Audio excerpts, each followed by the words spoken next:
मामला बहुत मुख्तलिफ है, तहकीकात होनी चाहिए।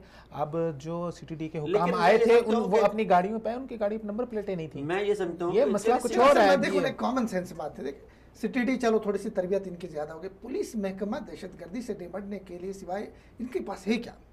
देखो डाका कोई डाल रहा है, पुलिस उसमें मिला होगा, चोरी कोई कर रहा है, पुलिस उसके साथ मिला होगा, माशरे में कोई भी सीटीडी वाले, मैं आपको सीटीडी वालों का बता दूं, ये इंतहाई बदतमीज किस्म के लोग हैं, बेतहजीब किस्म के लोग हैं। मेरे अपने एक जानने वाले गुजरावाला में थे, वो बाकायदा उनको सीटीडी वाले उठा के ले गए। अच्छा, उससे पहले उनको ऊपर कोई मसला था, उनको हमारे सिक्योरिटी इदारे भी उठा के लेके गए। उन्होंने कहा वहाँ पर मुझे लेके गए, बहुत तमीज़ के साथ मुझे हाफिज साहब कारी साहब का उन्होंने बुलाया, उन्होंने मुझे बेड दिया, वहाँ पे अच्छा खाना मिलता था, तमीज़ से उन्होंने तफ्तीश की, जुर्म साबित नहीं हुआ तो वापस छोड़ के उनको बाकायदा तौर पे 6000 रुपया उन्होंने दिया। सीटीडी वाले उठा के लेके गए, पढ़ा रहे थे, वो एक जगह पे मदरसे के अंदर पढ़ा रहे थे, वहां से उनको आए, बूटों समेत मस्जिद के अंदर दाखिल हुए और उनको हाथों और पांव से पकड़ा और उठा के ले गए और वहां पे जाके इतनी गलीज गालियां और इतना ये बदतमीज किस्म के लोग वाले, आपने इनको 18 साल में खुली आपने छूट दे दी। पिछले 18 साल में हम हालात जंग में इस मुल्क में रहे, आईएसआई ने सैकड़ों लोगों को उठाया और उनमें इंटरनेशनली मतलूब लोग थे, उनको भी उठाया, कार्रवाई करके उठाया, वो आगे से फायर भी कर रहे थे। इनके लोग